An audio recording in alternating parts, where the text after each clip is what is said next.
Olá, gente, bom dia, tudo bem? Boa tarde também, quem sabe boa noite para você. Olha, hoje a nossa história, encaminhada pela Margaret, tem um texto escolhido por ela que faz muito sentido com a vivência, com a experiência que ela teve. Está lá em Salmo 23, verso 4, diz assim: ainda que eu ande pelo vale da sombra da morte, não temerei mal algum, porque tu estás comigo. Olha que experiência. A Margaret estava lá para concluir os seus estudos na faculdade de educação e para isso era necessário completar por meio de um projeto. E o grupo precisava fazer a entrevista com homens já idosos, homens de posição e também caciques sobre a origem de uma determinada tribo. E para consternação dela, o professor insistiu que ela fosse sozinha viajar, encontrar, ir nesse lugar onde havia ali uma tribo para falar com o cacique. Enfim, ela insistiu com esse professor para poder ir na companhia de um outro aluno, mas não deu certo. Então, gente, ela colocou isso nas mãos de Deus. Senhor, eu vou ter que ir sozinha, por favor, me protege, vai comigo, ajuda, faça a sua parte. Quando ela chegou na cidade, ela visitou uma igreja da denominação dela e o pastor, inclusive, orou com ela, né? Aí ela também buscou informações sobre onde ela deveria ir e chegou a um lugar realmente que era desconhecido para ela. Encontrou ali um homem que disse que alunos o visitavam frequentemente, realmente para fazer entrevistas, quem sabe como aquela. E daí ele perguntou para ela se ela era cristã. Ela respondeu que sim, e daí perguntou se ele também era. Você é cristão? Mas ele não respondeu. Aí depois ele pediu para ela para que ela olhasse nos buracos da parede do escritório onde eles estavam. E ela, na verdade, ele perguntou se ela sabia onde que ela estava. Ela mostrou para ele a porta onde ela havia entrado, mas ela percebeu que o escritório dele estava repleto de alguns objetos assim que eram indesejados, não tinham uma boa aparência. Ela ficou um pouco ansiosa, daí ela orou no seu coração pedindo para que Deus estivesse ali com ela. Ela desejava muito, na verdade, não estar ali sozinha, de ter outros colegas ali, né?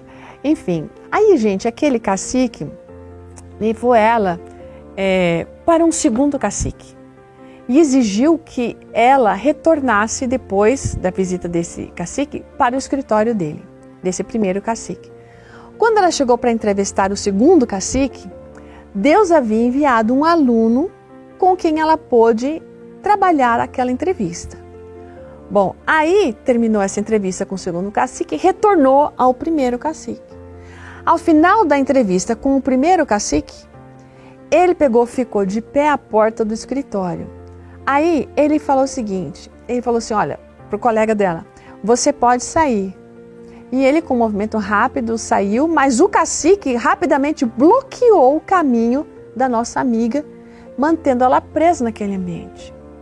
Com uma explosão de energia, ela, não sabe de onde veio, ela empurrou ele para o lado, correu para fora daquele escritório, porque alguma coisa dizia para ela assim, não continue mais com a entrevista, saia daqui agora, retorne para sua família agora. Esse era o sentimento, era o pensamento que estava na sua mente. E assim, gente, ela saiu dali. Foi um momento terrível. Ela contou essa experiência depois para o seu professor, para os seus colegas. E daí o professor perguntou assim, você sabe onde realmente você estava? Ele falou, você estava no covil do diabo. O cacique, ele pensou, naquele momento em que ela estava lá, que o demônio dele tivesse entrado na mente dela. Depois daquilo, de ela ter entendido tudo isso, ela disse que chegou até a ficar meio doente, né? Em recordar e viver toda aquela situação, de tudo que ela tinha visto, ouvido, sentido. E ela pediu a Deus, Senhor, por favor, tira isso de mim e me cura. E uma voz veio para ela dizendo assim, como você pode se esquecer do que aconteceu com você no covil do diabo? Como você pode se esquecer? Você acha que eu não cuidei de você? É justamente por eu estar com você que você saiu de lá. Então não tenha receio, que você vai ficar bem. Você vai ficar bem. Veja, Deus ouviu as suas orações naquele momento e ela teve a certeza de que seria curada ao ter essa resposta de que ela saiu daquele lugar pela providência divina.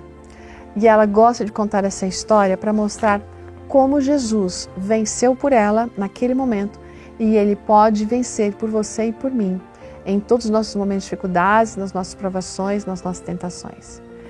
Deus é presente. Ainda que a gente ande pelo vale da morte, não precisamos temer mal algum, porque o Senhor está conosco. Oremos. Pai querido, que esta promessa seja real em nossa vida. Nos livre das tentações, nos livre do maligno. Senhor, seja presente sempre em nossa vida, por Jesus. Amém. Ótimo dia, gente. Até amanhã.